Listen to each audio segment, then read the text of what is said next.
autism to our aiga is about having an open mind and an open heart, and embracing the journey. And so what we have learned is that we're still learning. And it's just about having an open mind and that understanding that the journey is massive, it's long, but just embracing it and just letting him take the lead. We always have a saying in our house that we let Vika take the lead and we follow. Yeah. Yeah, it's for our family, it's the whole village. And you know what? I don't even want to put a Pacific lens on that. I think that's just the way that we've run things. Is that Vika's used to a large number of people being around him. Nice. So when he's with maybe one or two, he's probably thinking, "Oh, I wonder where my family is." But yeah. He definitely does grow up in a village, and we're not on this journey ourselves. It's our whole entire village. It's our whole aiga that are on this with us. Kia ora, Tarapalava, my name is Daniel Filimoni. Kia ora Talapalava, my name is Anna Filimoni. We are proud parents of an autistic child.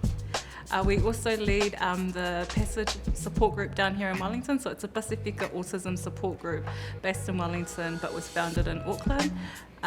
We are here to support our parents on the journey who come from Pacifica backgrounds. Autism to me, as an autistic person, it's a part of who I am. It's something that makes me me, because autism, as much as we define it, the diagnostic process defines it as a set of behaviours, but to me it's how I perceive the world, it's how I take in the information, how my brain processes it, how I spit it out the other side in whatever form that might be. And I think I often say I view my autism as net neutral. It's neither positive nor negative, it just is a part of me. Hi, I'm Beth. I am an autistic adult and I sit on a number of advisory panels for the VUW Autism Clinic and Autism New Zealand. And I am a student just finishing up my studies in built environment accessibility, specifically for autistic people. I say I am autistic just like I would say I am tall, or I am creative, or I am a New Zealander, or I am female, and all of those things are part of me. So autism is another part of me, and I don't think that saying I am autistic means that is the only thing that can define me, because like no one tells me that if I say I am female that must be then the only thing that defines me. And just like me saying I am tall, being tall has its benefits, you know, I can reach things in high cupboards, it makes fitting in the car a bit hard. You know, it's got its pros, it's got its cons, but it's neither, it's just who I am, I can't change that about myself. So I'm not autistic myself, but I do have autistic whānau members, and so much of what you're both saying I think really resonates with me in terms of that learning journey that you're always on, always wanting to kind of find ways to better support and understand and accept your whānau members. Kia ora, I'm Hannah Waddington and I'm a senior lecturer at Te Herenga Waka. I'm also the clinic lead of the Victoria University of Wellington Autism Clinic. Yeah, I have several autistic cousins, so I grew up alongside them, and I just always found them such interesting, cool, awesome people, you know, and I saw all of their strengths, all of their cool, fascinating interests, like Kylie Minogue, for example. It's a really cool one. But I also saw some areas for challenge and some areas for support, you know. So that's really one of the things that actually led me into this field, was kind of getting to know my own whānau members and trying to find those really helpful ways of supporting other autistic people too. What does neurodiversity mean to you? I love how everyone then looks at me again. Me first, okay, again. The definition of neurodiversity at the end of the day is that there are lots of different brains in the world that all function in slightly different ways, and no one brain is better than the other or worse than the other. We just have different brains, and we should work with different brains to let them be the best brain that they can be. So I think I can sometimes describe it as like a library, where if each person is a book, There are different genres in a library, and so autistic people might be one genre, and neurotypical people might be another, and dyslexic people might be another, and people with ADHD might be another. And each of those books within that genre are different. They have different storylines, they have different experiences, but no one sort of, well, probably some people do say that like sci-fi is better than romance, but you know, it's like no one tells the library, oh no, you shouldn't stock any of those books because those books are just all terrible. Like we all accept that libraries stock books that we like or we don't like, or in terms of brains, a brain we have or the brain we don't. At the end of the day, it's kind of like that. So yeah, at the end of the day, I think neurodiversity kind of comes down, or what does it mean to me is it's about not trying to change people for being different, or that it's about understanding that that we need diversity in life. Like if all the plants in the world were all the same, then they would all die off from the same disease, right? Like diversity is really important, but in society, we quite like society quite likes everyone to fit in a little box. Absolutely. And so neurodiversity sort of says actually we don't all fit in little boxes, and that should be seen as a good thing, as opposed to we should make them all fit into the same little box. So for me, I think you've actually and other autistic adults really helped me along this journey. So I think we've been touching on journey a bit throughout this kōrero. But for me as a researcher, I really see myself still learning and really wanting to learn from autistic adults within that neurodiversity. You've come a long way. Thank you. I've really been from that very, very first grumpy email that you got from me, you've come a very long way. It's great. I appreciate that, you know. But I really did appreciate that. Like, honestly, you know. And I think, like, I wouldn't call myself an expert in this space at all. I would call myself a learner.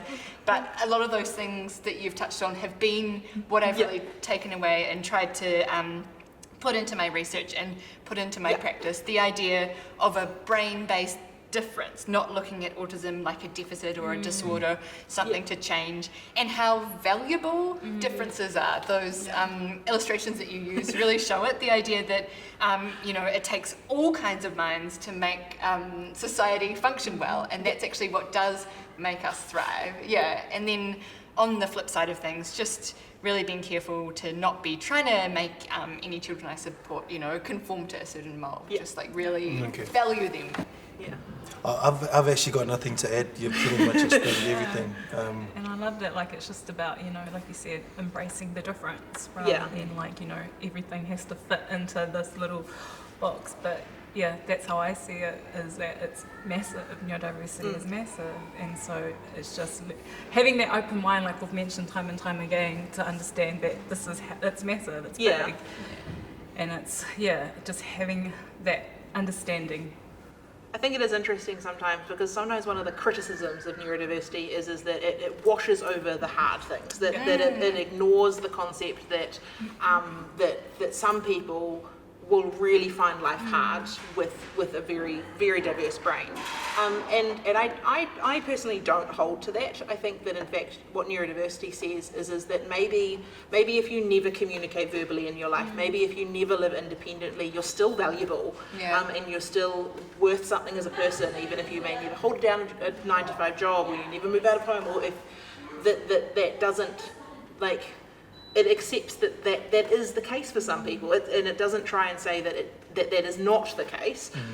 So I think it is sometimes a criticism that neurodiversity just washes away the challenges that some people experience, and I think that, well, that's not really the goal of it. The goal is to say that actually, even if your brain functions in a way that makes living in what we call modern society really, really hard, and maybe your life looks incredibly different from what might be considered a typical life, that you're still valuable as a person, that doesn't make you less than other people, but it doesn't also say that you don't have challenges and you don't find things really, really hard. But I think it's worth acknowledging that, because that is often a criticism that comes up, and it is one that, I mean, I can see why people have that as a criticism, but I would personally quite disagree with it as a criticism, that that's not the goal of neurodiversity, isn't to say all brains are different and they are always perfect. That's not what we're saying. We're just saying that all brains are different and all brains have value, regardless of what that brain may or may not be able or not be able to do. Yeah. And in fact, perhaps no brain is Yeah, no brain is perfect. Yeah. which is why we need lots of different types of brain. Yeah. So how can clinicians and educators adopt a neurodiversity affirming approach? Well, as a clinician, should I go first for once? Yeah, We won't make Stop looking at we me. keep always looking at you. So this is something that I've been really reflecting on a lot as clinic lead of this clinic, and our whole team has really been reflecting on. So I'll kind of talk about the clinician side of things and the things that we've been doing or trying to do to make sure our supports are as neurodiversity affirming as possible. So I think one thing that I've already touched on that we hold really central is the unique value that each child brings, and really trying to, above all, value them and understand and accept them as their own unique person who has their own strengths and perhaps areas of challenge and support and really cool interests, that we can get involved with. So the idea that, there's not one appropriate way to play. If you want to play in this way, we'll totally roll with it. If your favourite thing is dinosaurs, we'll learn about dinosaurs. We'll talk to you about dinosaurs. We'll all kind of get on board with loving dinosaurs together. That's a really key one. And I think we've also done a lot of thinking about what's the point of early support? Why are we doing this? And really coming back to the overarching goal is to improve the quality of life for that tamaiti and their whānau. And to make sure that above all else, they're feeling happy and safe within the sessions that we provide. So if it's we're not working on goals today because everything's a bit much, sweet as now, because we're just working on forming that relationship with you, getting to know you, and making sure you feel safe. Another thing I think is really understanding that different is fine. You don't have to do it in the way that the neurotypical person does, and that the way that a child might express their emotions might be different, so you don't have to be happy and smiling necessarily to show that you're interested. You might not be crying to show that you're upset, so we need to get to know you and the way that you're showing your emotions, the way that you communicate. You might not be using words to communicate, you might be communicating using your gestures, you might be communicating by writing things down. And so really I think it's about being led now by the child, by the whānau, and having, as Beth touched on, the value of that person at the centre above all else. You guys probably have a bit with educators with your son starting school. Yes, but I actually wanted, I'm actually going to put my wife on the spot here. I wanted to talk about our experience, our medical experience with the doctors, because it's a really positive one. Yeah. And it's a massive shift from during COVID to where it is now. I mean, if you just want to, because you're way better storyteller than myself. So our boy, about a month ago, we ended up in hospital, had a bit of a climb, and for the first time he missed a step and he fell and grazed his face. So it wasn't that bad, but because he didn't like the feel of it, kept picking it, anyway, it got infected, so we had to go to the hospital. We were really pleasantly surprised in their approach. So the moment I told them that my son is autistic, straight away they got us seen. We got in, and then I told him, I was like, he doesn't like medicine. I tried to give him medicine, but he forced it back out, and I don't know what else to do, but I don't want you to put an IV in him because that's going to hurt him. And then they were like, okay, cool, we'll see what we can do. So they had a few doctors that came in and said that it looks like we're going to have to put an IV in, and I was just stressing. And so we had other doctors come in saying, actually, no, we will try and get some antibiotics in him. Maybe we need to crush it and put it into his food. So I was like, okay, I like that idea. So we spent a couple of days there. And then we had one doctor who was amazing. I think he might have been head of department, came in, he goes, no, the last thing we want to do is to put an IV on him because we do not want to traumatize him, but we will get a pharmacist to come up and find out what antibiotic is safe to put into food. And so eventually we got an antibiotic that had no taste, that we could crush, that we could dissolve in water and put it into his milkshake. And yeah, he did not taste anything, he wasn't sussed or anything. The nurses were amazing. They put us in a separate room because I told them that his hearing is quite sensitive, light is quite sensitive as well. And they just took everything we said on board. They were seeing him in the dark because he doesn't want the light on. So, so I think for me around the clinician stuff, the awareness is definitely, the education's there. Yeah. And I think I was most proud of how patient they were with our child, because our child is something else. He's literally forever on the go. Yeah. So I was really happy, and I was really surprised first, happy, and I've given them good feedback. So I think things might have been different when because we were around the same generation, you know, 30s and 30s. I was going to keep it there. But I think things might have shifted from when you were growing up to where it is now. So that's a testament to the journey that you've been on, and those that are, that were with you. It is quite interesting, though. I think that definitely in the paediatric space, there's a lot better understanding. Way better. Yeah. What I think is still really unfortunate is that there isn't in the adult space, and we forget that autistic children turn 18. I think people who work with children are getting way better at it, which is awesome, and I'm so glad to see that, don't get me wrong. I think it is still a bit harder when you're an adult trying to navigate the system. There isn't that understanding or learning, but I mean, it's quite interesting. It's funny, we've all talked about clinicians, but in terms of educators, obviously my schooling was a while ago now, but I think when I was going through schooling, I mean, I always sort of said, I hated school. I didn't get on with the other kids. I was pretty bright, so I was way ahead, and some teachers liked that, some teachers didn't. So I was academically ahead, but emotionally so far behind it wasn't funny. So they had to balance that, which I think, particularly, as a child of the 90s and early 2000s, that was not easy for them. But I think I look back on it now, and I can really appreciate some of the hard work that they did do for me. And I know that I had this conversation with my dad once about one of my high schools that I went to, and he said, they were really good at letting you participate without participating. I said, oh, what do you mean? And he said, well, remember that, like, when we had school athletic days, or the school I was at would do house rugby and house swimming, and like the little competitions that they run between students. They would let me work in the tuck shop that day, or I was a runner for the athletics day, so I would go down and fetch the scores and take them back up, because there was no way I was sitting in the stands with all of those screaming teenagers covered in face paint and dirty and smelly and disgusting. Like, it was not happening.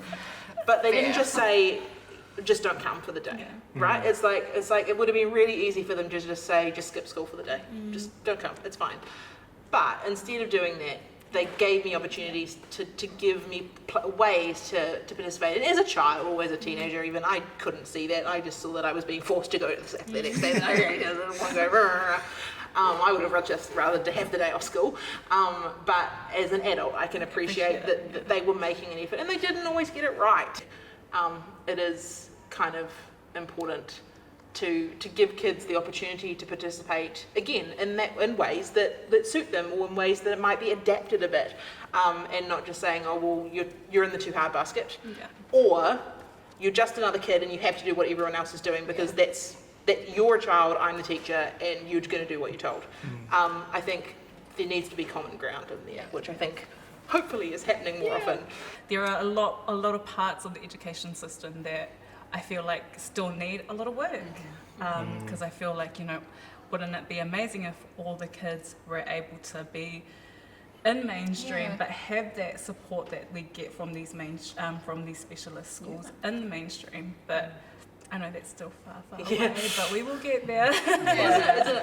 Ours is capped at something like 11%, but yet 24% of our people in New Zealand have a disability, and it's less in younger kids, but it's still something like 18 or 20%, and it's like, so how can you justify only providing? And it's really hard to get. I've heard. As well. So I think what was really amazing for me when I started at university at Victoria, we went to disability services when we were first going through our visit the university and see whether you wanted to come to our university. And we went, or might have even been orientation week by this point. We were really impressed with them when we first saw them. And so during orientation week, my mum and I, we went into disability services at the university. And sort of sat down with them, and obviously I have an official diagnosis, so that does open a few doors, and I'm aware that it's not always so easy for everyone. But I walked into the services, and they sort of said, okay, well, how does this affect you? What do you need? And so we sort of sat around a table kind of like this for 30 minutes or so and talked about it, and they wrote it all down in an education plan that making contact, that they would help me get in contact with my lecturers and make sure that they could help me pick my tutorial streams without having to go to the big rush that usually happened, and that they would be flexible exam arrangements and all this kind of stuff. And I vividly remember them going, okay, cool, when they printed out this form and they gave it to me and said, read it through and sign it if you think it's all good. And I said, oh, read it through. And it's like, okay, it's cool. And so I signed it, and then the advisor signed it. And she took it back. And I said, okay, cool. So when do I find out whether it's been approved or not? And she kind of looked at me and she said, there isn't. We've just gone through it. I approve it, and I tell the school, like, your school gets an email from me saying, this is what the student needs, and they just have to follow it. There was no approval process. It was just, we sat around a table, talked about what I needed, they wrote it down on a piece of paper, sent it to the school, and then the school just had to do stuff and make that work. And it was such a different experience than going through the schooling system where you had to fight for every scrap of support, to just sit around a table and say, oh, do you, and they would make suggestions. Or do you think this would be helpful? Do you need help with note taking? Do you need help with this? And so like they didn't even just like, they weren't like reticent about providing support. They actually were like, what can we do to make this a good experience for you? Absolutely great, and we will tell the school this is all the things they need to do. So I think if the schooling system could look more like that, it would be amazing. What I'm hearing from like tying together all the experiences you described as positive is the idea of taking the time to get to know the individual, to get to know the whānau, to get to know that child, how they are, and then as much as possible just doing what they need, you know? That person, like just being flexible. It's not just children, though, it's people. People. We don't magically disappear the minute we turn 18, even though it feels like that a lot of the time, which probably leads in really well to my question. Oh, nice. Which was, how can wider support and the community adopt a neurodiversity affirming approach? Because I think that's kind of what I'm going into here, that concept of, we don't magically disappear when we turn 18 or 21, depending on what part of the schooling system you're in, because there's all the support aimed at children. And then you get dumped out the other side of, congratulations, you're an adult now, and it's your life, your problem. In day-to-day life, throughout your life, you interact with a huge range of people that it would be really helpful if they were more flexible and more understanding and more neurodiversity affirming, that like your GP, your nurses, work and income support, your disability support workers, just the people that, if you are in a position that paid employment might be an option for you, then, your bosses, your colleagues, your office makers, all of those people that you're going to interact with day to day. My pet peeve is that in society we still rely on phones for everything. That if you want to make a doctor's appointment, you generally have to call, and as someone who does not use a phone, that makes my life really hard. And the really frustrating thing is that online booking systems exist. They are there, but people don't like to use them. And it's always this really fascinating thing we talk about, the digital divide, about like people who have access to internet and not, and making sure that if we shift digital services, that people who don't use digital services still have options. I see it on the other side, that actually we're still so very dependent. That doesn't mean that I think that we shouldn't still provide those options, but we should also be providing the digital options, because actually that works for many other people.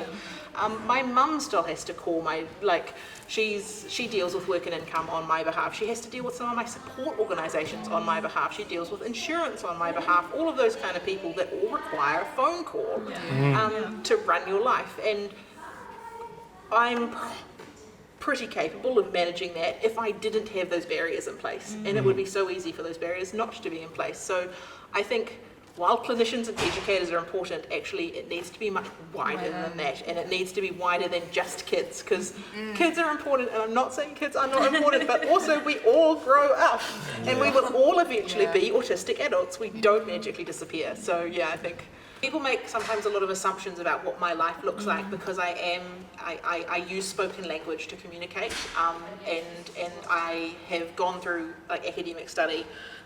So there's a lot of assumptions about that must mean that you have a very functional life and you don't need much support, and that's really that you're just high functioning and you're not what my kid will look like. And I'm like, well, your kid will never look like me because your kid will look what they look like, and that's great. That's the point of neurodiversity. But also, I mean, I rely on disability support to help me live my life. I have support workers that come in and help me plan my meals for the week and make sure that I'm getting exercise because I'm not very fond of exercise, and help me manage my diabetes. And I've just moved back in underneath my parents into a unit that we've built for me to live in long term. So, you know, this whole idea of an independent life that like you hear lots of parents go, well, what if my kid never moves out of home and all that? And I'm like, well, they might not. Yeah. And you know what, that doesn't mean, I always say, it doesn't necessarily mean I have a bad life. I don't not like my life because I'm still quite dependent. I mean, sometimes it frustrates me that I'm still so dependent on my parents, and I think it definitely frustrates my parents sometimes that they wish that they had to do a little less. But you know, but I mean, I have hobbies and I do things, and I have friends, and I have support workers that support me to do that. And no, I don't live an independent life, but that doesn't make my life bad. And I think that there's this societal thing, and I think at least, but I think it's also very a Eurocentric idea of you know, that each person is an individual and they must support themselves and be independent. And I think that at least is hopefully a little different in the Pacific space, whereas that relying on support doesn't mean that your life is a failure, right? Yeah. That actually, yes, a 5-year-old kid may grow up and maybe they don't move out of home and maybe they do continue to need disability support for the rest of their life. That doesn't mean they can't be happy and have interests and hobbies and friends and all of those kind of things. You can have a good life while being codependent. And I think that's something I really like to get across to parents when I talk to them, that doctors and that love to say when people are being diagnosed, you know, oh, their life will look really different and it'll be really miserable and they'll never hold a job and they'll never live alone and they'll never be able to do things all on their own. And I'm like, well, you know, A, you don't know that's true, but also B, if they don't, so what? Yeah. They are still valuable and they're still neurodiverse and they still are valuable and they're still amazing people who have amazing brains and you know, that's where you come back to this whole concept of neurodiversity, of that you know, it's great. Yeah, there's so many things that I'd like to kind of touch on in the things that you said there. Yeah. So the first one is in some research that I recently did. It was in Aotearoa and Australia. It was really nice because autistic people, whānau, and professionals were actually much more aligned than you can sometimes think, you know? It's actually not a kind of, which I think is so exciting about this kind of chat we're having here today too. There's actually a lot of areas of agreement and where I love to see us like on a journey together.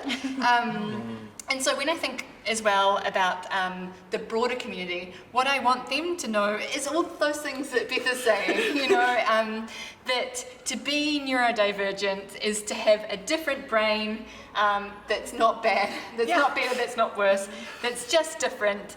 And like if I'm talking to my friends or things, you know, like they're like, oh, I've got an autistic person at my workplace, what should I be doing? It's just that it's totally fine for people to be different from you, different from neurotypical. If it's not hurting themselves or anyone else, can't we just roll with it, you know? Yeah, that's what's like my biggest takeaway, you know? Maybe their life looks different than yours, but that doesn't mean it's a bad life. It's actually fine, you know, and to make those, to listen and to make those modifications where needed, and to be okay that different people need different things to be in different spaces, and to take the time to understand that. And that's the message we always put across with Passage is, you know, don't like just treat them like, you know, like who they are, that this is who they are, this is what they're always going to be like. I always hear like people like, so what age do they start growing? I'm like, they do not grow out of it. This is who they are.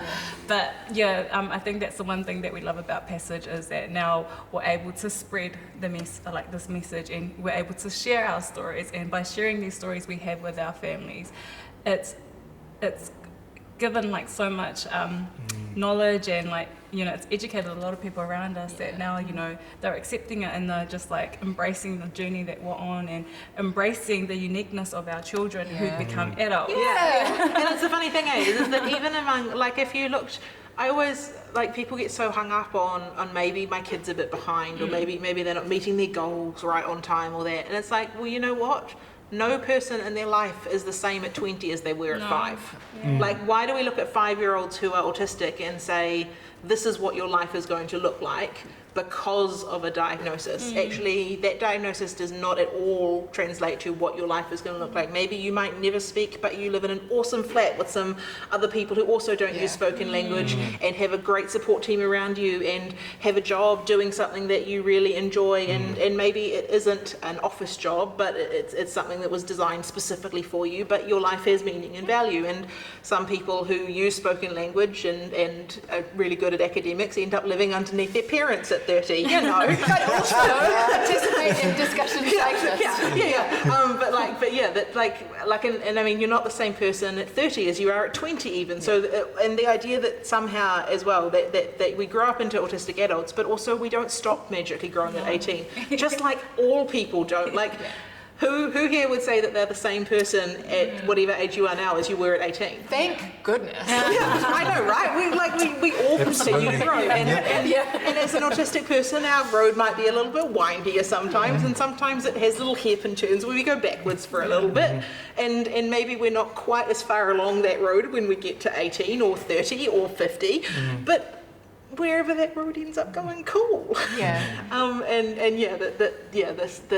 we lock autistic children into boxes when they're very little, where we could just be like, hey, grow in ways that suit you, and we're not going to force one kind of ideal upon you, that you can kind of learn and grow, and we'll give you skills as you come along so that you can choose whether or not to use them. I mean, I got social skills training, they used to call it, social skills training. But also I do somewhat appreciate that I was old enough when I was taught those skills that I could choose whether to use them or not. Because actually it is very valuable sometimes for me to be able to choose in a certain situation, it will work in my favour to put my smiley face on and do all of my mental maths to figure out what I'm supposed to be saying and how I'm supposed to be saying it and in what tone of voice, and being calm and measured and everything, and then I go home and have a complete meltdown. But sometimes I want to do that in that moment, like put a mask on. Actually, sometimes that makes my life easier for 20 minutes or for an hour or for a day to use those skills that I have been taught. But I think that's where I think it's good to teach them once people are old enough to choose for themselves whether that's what they want to do or not, which is I think sometimes where when we're teaching social skills to like little tots, it's like you're just doing what you're told, you're not getting an option of whether you want to or not. So yeah, it's kind of, I'm not as anti-social skills as some people are, because I can see the value in having been taught how neurotypical people interact with each other, and I can choose whether or not that I want to interact in that way. As and when it suits me. I love hearing that. I love hearing that because we, with our boy, we let him lead the way, and we follow what he does. And then sometimes I'm like, am I like giving him too much freedom? Like, but no, like I just let him, like, you know, we always, like, he leads our play, we play with him, we get into it, we just act the characters out, we just love it. We probably look silly on the side of the road acting out these characters, but like this is what he loves, this is what puts a smile on his face, and this is what keeps him happy and calm. And so we just go with it, and it's just, I think once you accept the fact that your child is autistic, everything else just becomes so much easier, and you want to find things to help support them and make it easier for them. You're not always going to get it, but you know, you try and like find ways to make it easy for them. Well, I mean, autism generally is diagnosed based upon a list of deficits, whereas actually in reality it has challenges and it has pros, and you work with the pros and manage the challenges, and sometimes that means that you do things a bit differently, but your son's brain works differently, so why would you not work with it?